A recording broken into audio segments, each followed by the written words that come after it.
What led to the recent rocket attacks on Israel? Let's take a step back and examine the rising tensions. The conflict we're looking at today isn't an isolated incident, but a piece in a complex puzzle of historical and recent events. The Middle East, as we know, has been a hotbed of tension for quite some time, and this latest development comes as part of a larger narrative. The undercurrents of this conflict can be traced back to decades-old disputes, political ideologies, territorial claims, and power struggles. It's a web of interconnected issues that makes the situation incredibly complex. But let's focus on the more immediate triggers. Recently, the killing of a top Hamas leader has been cited as a significant turning point.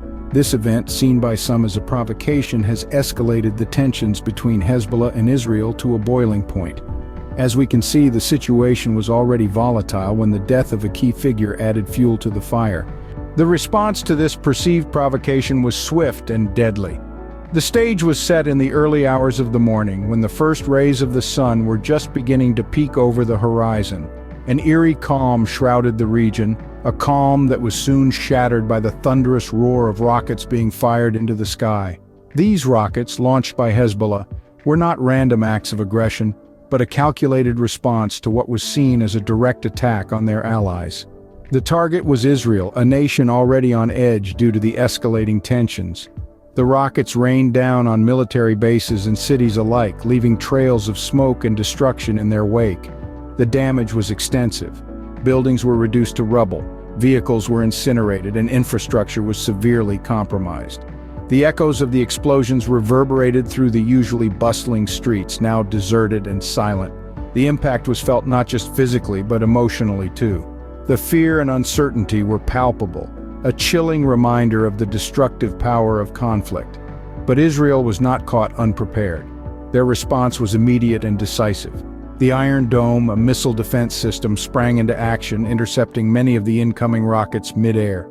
The Israeli forces were mobilized, their focus on securing the affected areas and ensuring the safety of their citizens. Yet despite these efforts, the damage had been done.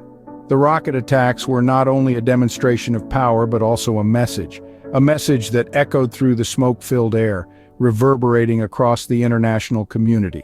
The message was clear. An attack on one is an attack on all. But messages, like actions, have consequences. The international community watched, their eyes wide with concern and their minds filled with questions. How would Israel respond? How would this affect the already volatile region? And most importantly, what would the future hold in the face of such an aggressive display of power? The rocket attacks were a clear message, but what would be the repercussions? In the wake of the rocket attacks, the world held its breath.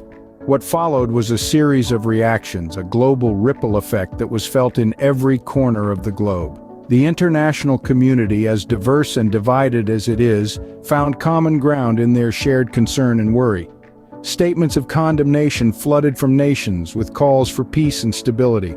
The United Nations held an emergency meeting, stressing the need for restraint and dialogue.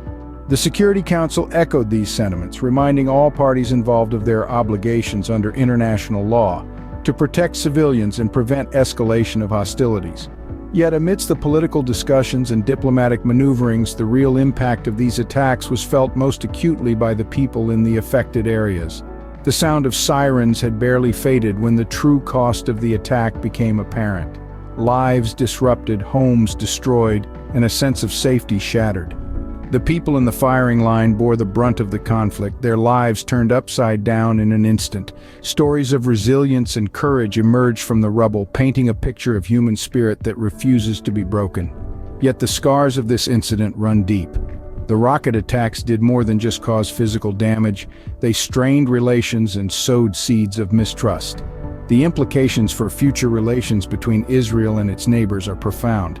This incident has heightened tensions, hardened attitudes, and polarized opinions. It has made the path to peace more treacherous and the prospect of dialogue less likely. Yet, as history has shown us, it is in these moments of crisis that the opportunity for change emerges. The aftermath of these attacks has made it clear that this conflict is far from over, but it has also underscored the urgent need for a resolution, for dialogue, and for peace. The world watches, waits, and hopes for a tomorrow where peace is not just a dream but a reality. Given the complexity of the situation, what can we expect moving forward? As we navigate the fog of uncertainty, it's critical to consider a range of potential scenarios. First, there's the possibility of further escalation. The tit-for-tat nature of conflict could spiral into a larger confrontation. Each side, driven by a desire for justice or revenge, might continue to trade blows, escalating the tension and violence.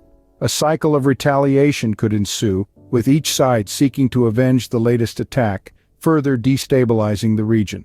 However, let's not forget the potential for peace talks. History has shown us that even the most bitter of enemies can sit down at the negotiation table. Though the road to peace is often long and fraught with difficulties, the possibility for dialogue should never be dismissed. It would require courage, compromise, and a shared commitment to peace. But it's a path that could lead to an end to the violence and a brighter future for all involved. Then there's the role of international diplomacy. The international community, including the United Nations and other major powers, could play a pivotal part in calming the situation. Through diplomatic pressure, negotiations, and perhaps even sanctions, these entities could help steer the parties away from the precipice of war and towards a more peaceful resolution. Ultimately, the future of this conflict is shrouded in uncertainty. It's a complex tapestry woven from threads of historical grievances, political ambitions, and the hopes and fears of everyday people caught in the crossfire. While it's impossible to predict the future, one thing is certain: the world will be watching closely. So, to sum up, we've explored the recent rocket attacks on Israel, from the events leading up to them to their potential future implications. We began with a look at the rising tensions as fueled by the killing of a top Hamas leader, an event that sparked Hezbollah's retaliatory actions. Then, we delved into the actual attacks, a barrage of rockets fired at Israel, a clear demonstration of the escalating conflict. In the aftermath, we saw the ripple effects of these attacks not only on the ground but also in the geopolitical landscape. Finally, we looked forward, contemplating potential future scenarios. The possibilities are numerous and varied, and they range from peace negotiations to further escalations. Yet at the heart of it all, we must remember that these are not just abstract political maneuvers. They involve real people, real lives, and real consequences. As we've seen, this is a complex and volatile situation with far-reaching implications. Only time will tell how it will ultimately play out.